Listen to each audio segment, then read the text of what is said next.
ಬೆಂಗಳೂರು ಅಬಕಾರಿ ಡಿಸಿಗಳಿಗೆ ಸರ್ಕಾರ ಶಾಕ್ ಕೊಟ್ಟಿದೆ. ದಶಕಗಳಿಂದ ಬೀಡು ಬಿಟ್ಟಿದ್ದಂತಹ ಅಧಿಕಾರಿಗಳಿಗೆ ಎತ್ತಂಗಡಿಯನ್ನು ಫಿಕ್ಸ್ ಎನ್ನುವಂತಹ ಮಾತು ಕೇಳಿ ಬರ್ತಾ ಇದೆ. ನಿಜಕ್ಕೂ ಕೂಡ ಅಬಕಾರಿ ಡಿಸಿಗಳು ಒಂದೇ ಕಡೆ ಕೂತ್ಬಿಟ್ಟಿದ್ರು.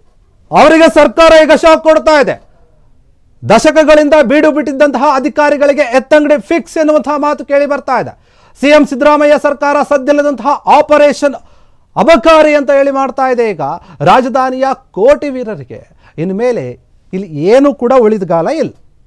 ಅಬಕಾರಿ ಡಿಸಿಗಳ ಬೇನಾಮಿ ದಂಧೆಗೆ ಬ್ರೇಕ್ ಹಾಕೋಕೆ ಈ ಕ್ರಮ. 15 ವರ್ಷಗಳ ಬೆಂಗಳೂರು ವಾಸಕ್ಕೆ ತೆರೆ ಎಳೆದಿದೆ ಸರ್ಕಾರ. ಈಗ ಮದ್ಯದಂಗಡಿ ಓಪನ್ ಮಾಡಿ ಬಿಸ್ನೆಸ್ ಮಾಡ್ತಾ ಇದ್ದಂತಹ ಅಧಿಕಾರಿಗಳ ಲೀಸ್ಟ್ ಅನ್ನು ರೆಡಿ ಮಾಡಿದೆ ಸರ್ಕಾರ. ಶೀಘ್ರದಲ್ಲೇ ಅಬಕಾರಿ ಡಿಸಿಗಳ ವರ್ಗಾವಣೆ ಪರ್ವ ಶುರುವಾಗುತ್ತೆ. ರಾಜ್ಯದಲ್ಲಿ ಕೋಟಿ ಕೋಟಿ ಸಂಪಾದಿಸಿದ್ದಂತಹ ಅಬಕಾರಿ ಡಿಸಿಗಳ ಮೇಲೆ ಸರ್ಕಾರದ ಕೆಂಗಣ್ಣು ಬಿದ್ದಿದೆ. CL7 ಲೈಸೆನ್ಸ್ ಹೆಸರಿನಲ್ಲಿ ಅಕ್ರಮ ದಂಧೆಯನ್ನು ಮಾಡ್ತಾ ಇದ್ರು ಈ ಡಿಸಿಗಳು. ಶಶಿಕಲಾ ಒಡೆಯರ್, ಜಗದೀಶ್ ನಾಯಕ್, ಮುರಳಿ ಸೇರಿ ಹಲವರಿಗೆ ವರ್ಗಾವಣೆ ಗ್ಯಾರಂಟಿ ಎನ್ನುವಂತಹ ಮಾತು. ಅಬಕಾರಿ ಅಧಿಕಾರಿಗಳ ರಾಜಧಾನಿ ಠಿಕಾಣಿಗೆ ಮುಕ್ತಿ ಸಿಗ್ತಾ ಇದೆ. ಈಗ ಬೆಂಗಳೂರು ಅಬಕಾರಿ ಡಿಸಿಗಳ ವರ್ಗಾವಣೆಗೆ ಮುಂದಾಗಿದೆ ಸರ್ಕಾರ. ಕೆಲ ತಿಂಗಳ ಹಿಂದೆ ಡಿಸಿ ಜಗದೀಶ್ ನಾಯಕ್ ಲೋಕಾಬಲೆಗೆ ಬಿದ್ದಿದ್ರು. ಆ ಟ್ರ್ಯಾಪ್ನಲ್ಲಿ ಮುಳುಗಿ ಹೋಗ್ಬಿಟ್ಟಿದ್ರು. ಹೀಗಾಗಿ ಸರ್ಕಾರಕ್ಕೆ ಈ ವಿಚಾರಗಳು ಕೂಡ ಗೊತ್ತಾಯಿತು. ಇದನ್ನು ವಿಪಕ್ಷಗಳು ಕೂಡ ಟೀಕೆ ಮಾಡಿದ್ರು. ಹೀಗಾಗಿ ಸರ್ಕಾರಕ್ಕೆ ಮುಜುಗರ ಆಗೋದು ಬೇಡ. ಯಾವ ಅಧಿಕಾರಿಗಳು ಈ ರೀತಿಯಾಗಿ ಒಂದು ರೀತಿಯಾಗಿ ಅನುಮತಿ ಇಲ್ಲದೇನೆ ಅಥವಾ ಕಾನೂನಿಗೆ ವಿರುದ್ಧವಾಗಿ ಈ ರೀತಿಯಾಗಿ ಅವರು ಬಿಸ್ನೆಸ್ ಅನ್ನು ಮಾಡ್ತಾ ಇದ್ದಾರೋ ಬಾರ್ಗಳನ್ನು ಇಟ್ಕೊಂಡು, ಅದೆಲ್ಲವನ್ನು ಕೂಡ ಲೀಸ್ಟ್ ಅನ್ನು ರೆಡಿ ಮಾಡ್ಕೊಂಡಿದೆ. ಹೀಗಾಗಿ ಈ ವಿಚಾರವಾಗಿ ಯಾರ್ಯಾರು ಡಿಸಿಗಳು ಈ ರೀತಿಯಾಗಿ ಅಕ್ರಮವಾಗಿ ಬಿಸ್ನೆಸ್ ಮಾಡ್ತಾ ಇದ್ದಾರೋ ಅವರನ್ನು ಎತ್ತಂಗಡಿ ಮಾಡೋಕೆ ಸರ್ಕಾರ ಚಿಂತನೆ ಮಾಡ್ತಾ ಇದೆ. ಹೀಗಾಗಿ ಅದಕ್ಕೋಸ್ಕರ ಲೀಸ್ಟ್ ಕೂಡ ರೆಡಿ ಮಾಡಿದೆ. ಈ ಹಿಂದೆ ಕೆಲವರ ಹೆಸರು ಕೂಡ ಕೇಳಿ ಬಂದಿತ್ತು, ಒಂದು 3 ಜನದ್ದು. ಅವರಂತೂ ಫಿಕ್ಸ್. ಇನ್ನು ಇವರ ರೀತಿಯಾಗಿ ಯಾರ್ಯಾರು ಮಾಡ್ತಾ ಇದ್ದಾರೆ ಆ ಜಾಲವನ್ನು ಕೂಡ ಕಂಡಿಡ್ತಾ ಇದ್ದಾರೆ. ಸಿದ್ದರಾಮಯ್ಯ ಸರ್ಕಾರ ಈಗ ಸದ್ಯಲ್ಲದೇನೆ ಆಪರೇಷನ್ ಅಬಕಾರಿ ಎನ್ನುವಂತಹ ಒಂದು ಆಪರೇಷನ್ ಕೈಗೊಂಡಿದೆ. ಯಾಕಂದರೆ ಇದರಿಂದ ಅಬಕಾರಿ ಇಲಾಖೆಯಲ್ಲಿ ಆಗ್ತಾ ಇರುವಂತಹ ಕೆಲವೊಂದು ಮೋಸಗಳು, ಅನ್ಯಾಯಗಳು, ಭ್ರಷ್ಟಾಚಾರಗಳು ಎಲ್ಲವನ್ನು ಕೂಡ ತಡಿಬೇಕಾಗಿದೆ.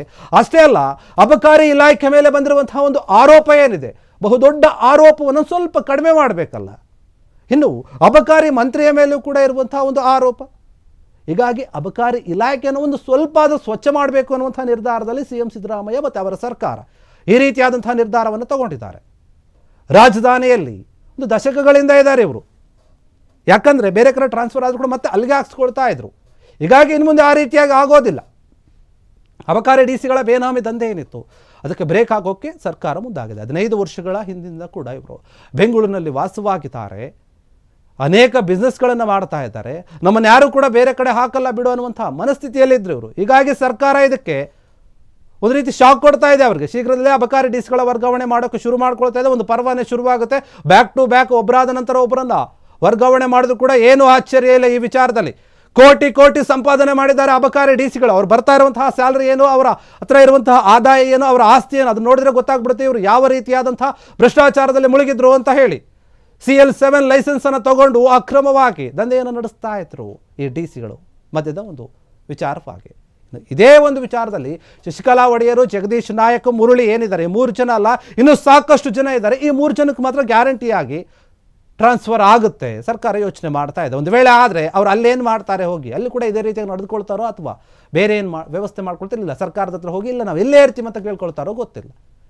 ಹೀಗಾಗಿ ಬೆಂಗಳೂರು ಅಬಕಾರಿ ಡಿಸಿಗಳ ವರ್ಗಾವಣೆಗೆ ಸರ್ಕಾರ ಈಗ ನಿಜಕ್ಕೂ ಕೂಡ ಮುಂದಾಗಿದೆ. ಕೆಲ ತಿಂಗಳ ಹಿಂದೆ ಅಷ್ಟೇ ಕೂಡ ಡಿಸಿ ಜಗದೀಶ್ ನಾಯಕ್ ಏನಿದ್ದಾರೆ ಅವರು ಲೋಕಾಯುಕ್ತರ ಬಲೆಗೆ ರೆಡ್ ಹ್ಯಾಂಡ್ ಆಗಿ ಸಿಕ್ಕಾಕೊಂಡಿರ್ತಾರೆ. CL7ಗೆ ಕೋಟಿ ಕೋಟಿ ಲಂಚವನ್ನು ಕೂಡ ಕೇಳಿರ್ತಾರೆ ಎನ್ನುವಂತಹ ಆರೋಪ.